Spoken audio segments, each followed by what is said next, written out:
मसीह जीवन में ये सच में सर्वाधिक महत्वपूर्ण है कि हम अपने अंदर उठने वाली कल्पनाओं को, विचारों को खंडन कर पाएँ, पहचान पाएँ कि ये किसकी ओर से है। हम सच में परमेश्वर को हम बहुत इस बात के लिए धन्यवाद करते हैं कि एकमात्र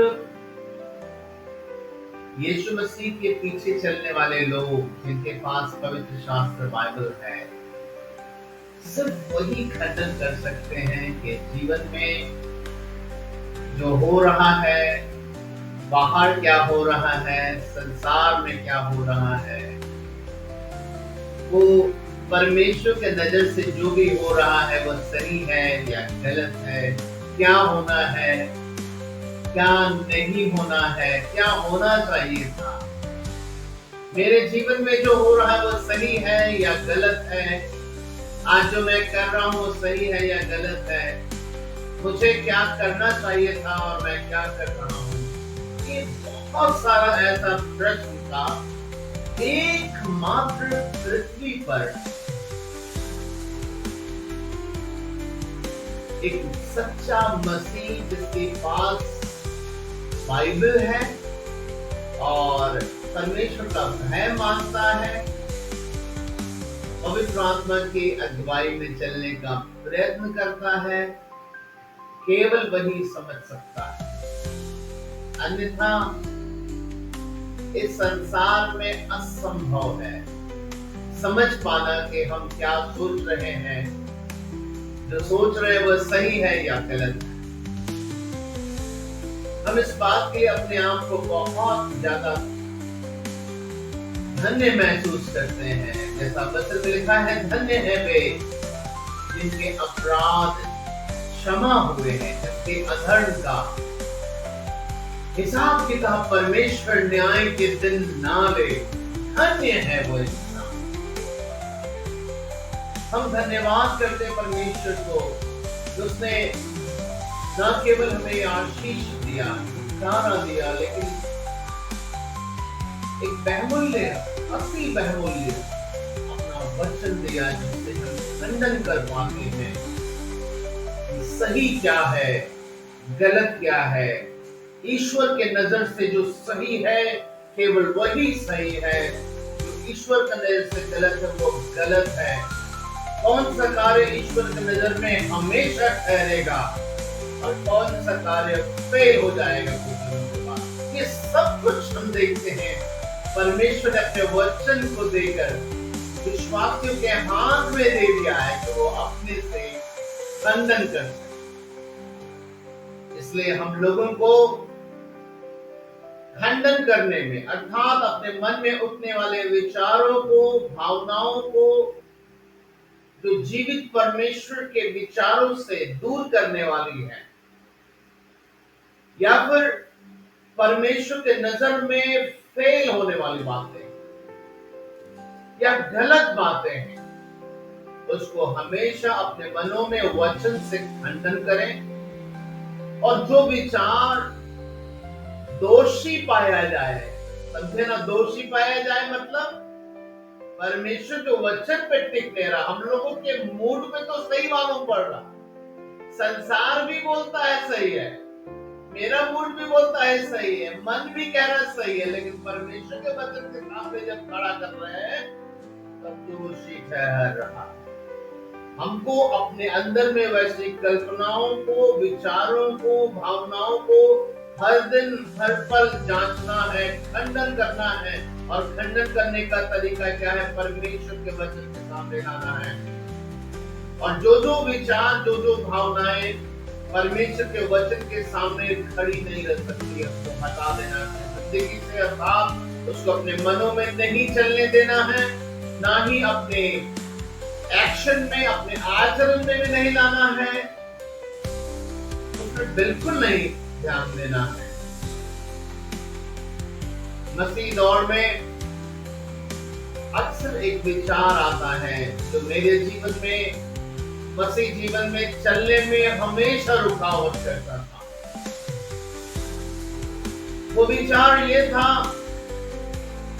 कि मुझे हमेशा लगता था जब मैं किसी की प्रचार को सुनता था, किसी को बाइबल से बताते हुए देखता था, तो मैं सोचता था कि ये बाइबल से इसलिए प्रचार कर रहा है क्योंकि ये पवित्र है।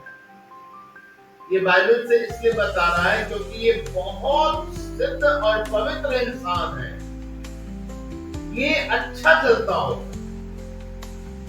ये परमेश्वर इसको बहुत प्यार करता हो, ये बहुत आज्ञा मानने वाला हो।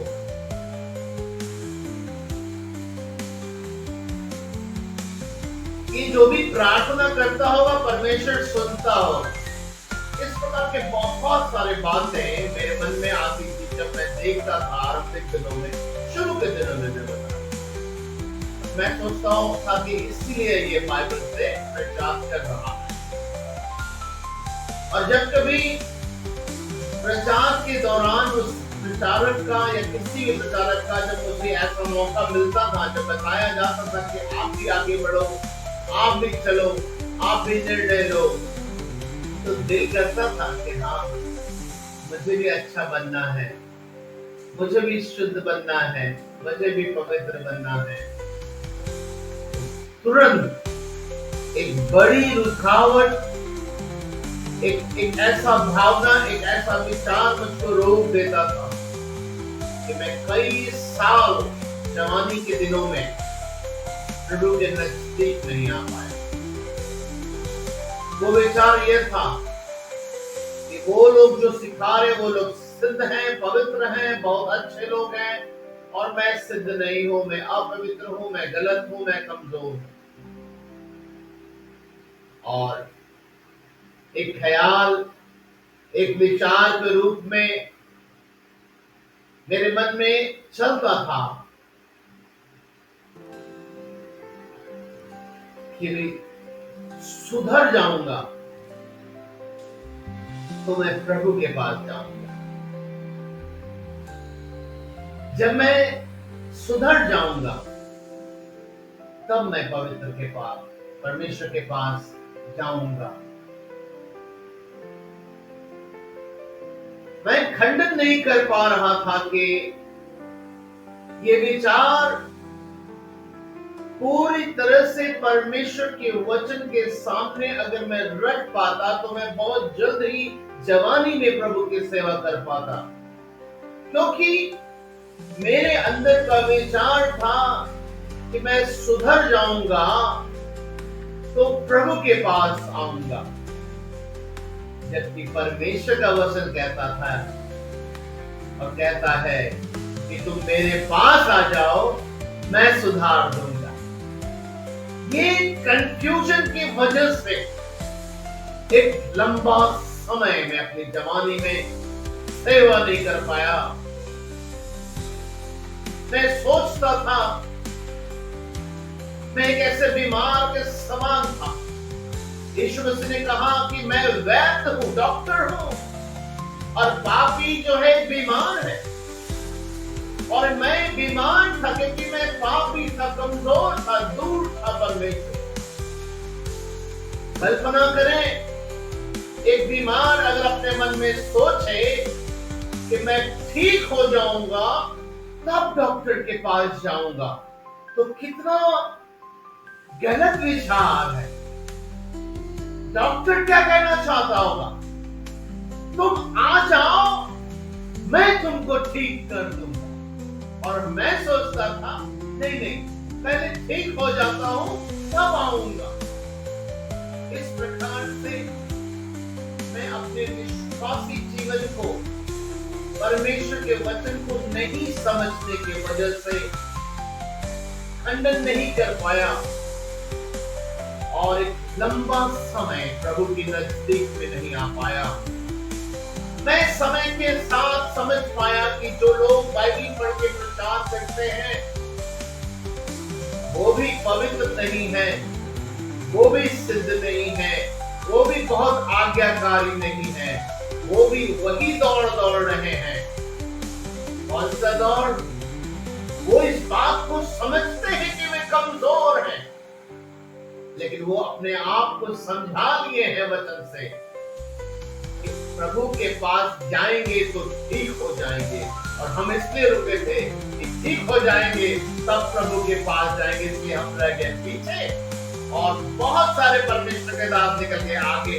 इसलिए नहीं कि वो पवित्र थे, इसलिए नहीं कि वो अच्छा चलने वाले थे, सिर्फ इसलिए कि वचन से वो समझ पाए कि परमेश्वर हम लोगों के जीवन का न केवल शारीरिक वरन आत्मिक डॉक्टर है। यीशु मसीह ने खुद कहा कि डॉक्टर की जरूरत किसको पड़ती है, बीमारों को पड़ती है या भले चंगों को? बीमारों को। हम लोग क्या हैं इस पृथ्वी में? हम लोग हमेशा या तो शारीरिक रूप से या फिर आत्मिक रूप से बीमार ही रहते हैं। तो हम लोगों को अपने जीवन में हमेशा के लिए अपने मन, अपने विचारों को परमेश्वर के वचन से मार्ग दिखाइए, रास्ता दिखाइए। जितनी बार गलती हो, लाख बार हो, करोड़ बार हो, कभी मत बोलिए अब पहले ठीक हो जाएंगे तब जाएंगे, अब थोड़ा सुधार कर लेंगे तब जाएंगे। नहीं, आप जितनी बार बीमार पड़ते हो आप कभी ऐसा निर्णय नहीं लेते हो कितना मान जाएंगे डॉक्टर साहब के पास, इस बार खुद ही इलाज कर लेते हैं तब जाएंगे, ऐसा तो नहीं करते। जितनी बार बीमार पड़ते हैं हम जानते हैं इलाज तो डॉक्टर ही सही करेगा, मेरा ज्ञान तो अधूरा है।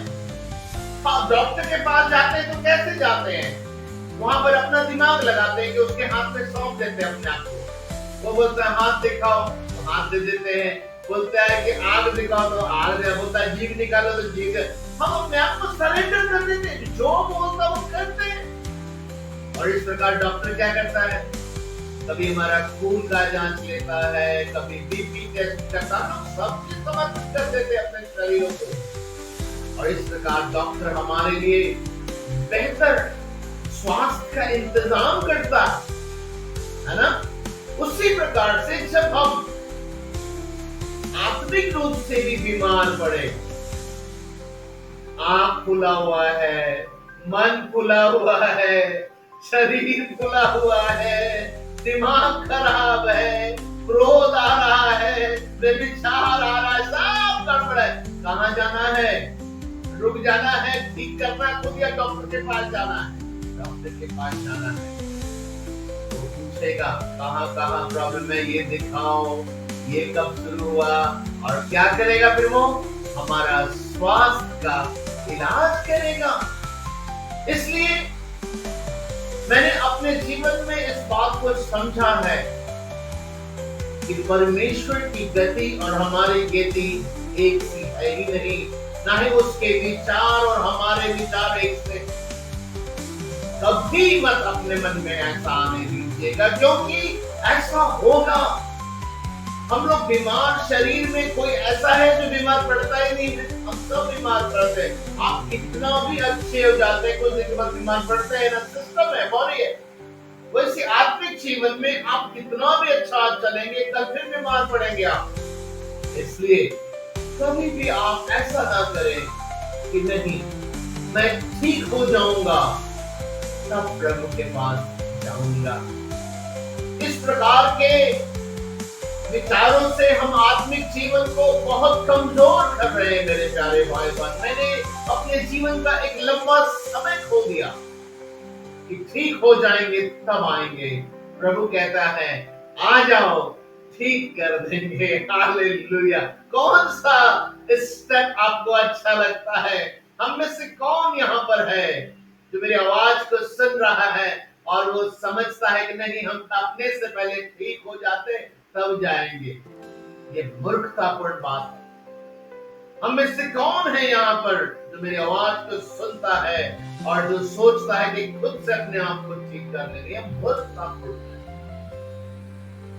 प्रभु यीशु मसीह ने कहा है, हे सब परिश्रम करने वालों और बहुत से थके हुए लोगों, थकते हैं हम, बहुत थक जाते हैं कई बार अपनी किसी आदतों से, किसी परेशानी से, घर के तनाव से, आर्थिक बातों से थक जाते हैं, निराश हो जाते हैं। प्रभु यीशु मसीह हमारा वैद्य क्या बोल रहा है? हे सब परिश्रम करते करते बहुत से थक जाने वाले मेरे बच्चों, मेरे पास आओ। हाँ? अपने से मत ठीक करो, मेरे पास आओ, मैं तुमको विश्राम दूंगा, मैं तुमको शांति दूंगा। उसने कहा मैं अपनी शांति तुम्हें दिए जाता हूं। विश्वास करते ना, अपनी शांति कैसे करके दी अपनी शांति? सिर्फ बोलने की बात नहीं है, लिखा है यशायाह की पुस्तक में वो हमारे और मनुष्य जाति के लिए कुचला गया, हमारी शांति के लिए पे किया था। तो वो अपनी शांति दे सकता है कि नहीं? हमारी शांति के लिए कुचला गया, कीमत दिया है, तो वो अपनी शांति हमको देता है। वो अपनी चंगाई देता, वो हमारे लिए चंगाई को भला थोड़ा खा के वो स्वर्ग में बिल्कुल स्वस्थ था। वो अपनी चंगाई हम लोग को देता है ताकि हम प्रभु के राज्य में निरंतर आगे बढ़ते रहे। मेरे प्यारे भाई का, जिस प्रकार आत्मिक जीवन में मैं नहीं बढ़ पा रहा था क्योंकि मैं सोचता था कि ठीक हो जाएगा, अब जाएंगे प्रभु के पास, और प्रभु कहता है आ जाओ, ठीक कर देंगे। शारीरिक जीवन में जब मैं बीमार पड़ता था, वहां भी एक समस्या था। वहां क्या समस्या था? तो आज बहुत सारे मसीहियों के जीवन में बहुत प्रार्थना कर रहे हैं अपनी बीमारी के लिए। क्या कर रहे हैं वो? ठीक नहीं हो रहा है, दर्द हो रहा है, वैसे ही तकलीफ है, प्रार्थना तो कर रहे हैं, ठीक हो जाएगा तो मान लेंगे, ठीक हो जाएगा तो मान लेंगे प्रभु ठीक कर दिया। और प्रभु यीशु मसीह कहते हैं मान लो, ठीक हो जाएगा। हम लोग कहते हैं हो जाएगा संसार में तो मान लेंगे, और प्रभु यीशु कहते हैं मान लो, तुम्हारे लिए हो जाएगा। हम लोग कितना उल्टा चल रहे हैं संसार में। मेरे प्यारे भाई बहन, आप में से जितने लोग आत्मिक रूप से बीमार हैं, तो याद रखिए आपको ठीक होकर नहीं जाना है। ठीक हो जाएंगे तब जाएंगे ऐसा नहीं करना। आपको हमेशा समझना है उसके पास जाएंगे तो ठीक हो जाएंगे। ये हुआ आत्मिक रूप से। शारीरिक रूप से जितनी प्रकार की बीमारियां आपके जीवन में है, अगर आप ईमानदार हैं, ईमानदार का मतलब सिद्ध नहीं मैं बोल रहा हूं, सिद्ध कोई नहीं है, गलतियां सब। ईमानदार का मतलब कोशिश करते हैं, गलती होता फिर कोशिश करते हैं, फिर गलती होता फिर कोशिश करते हैं। इसी को पवित्र बोलते, इसी को ईमानदार बोलते, इसी को परमेश्वर का भय मानने वाला बोलते हैं। याद रखिएगा जो मैं बोल रहा, भूलिएगा मत। संसार में इतने सारे प्रचारक हैं, आपको कंफ्यूज कर देंगे। मैं जो बोल रहा याद रखिएगा। आप कोशिश करते हैं, गलती होता है, फिर कोशिश करते हैं, फिर गलती होता है, फिर कोशिश। इसी को आज्ञाकारी बच्चा बोलते, इसी को पवित्र बच्चा बोलते, इसी को परमेश्वर का पुत्र बोलते। किसको बोलते हैं? जो एकदम ठीक चल रहा वो नहीं, वो झूठ है, वो कभी नहीं होता। कोई नहीं है संसार में जो सही चलता है 100%। परमेश्वर का वचन बताता है एक भी धर्मी नहीं है। परमेश्वर का वचन कहता है तुम्हारे धर्म के काम तो मैंने चित्रों के समान है।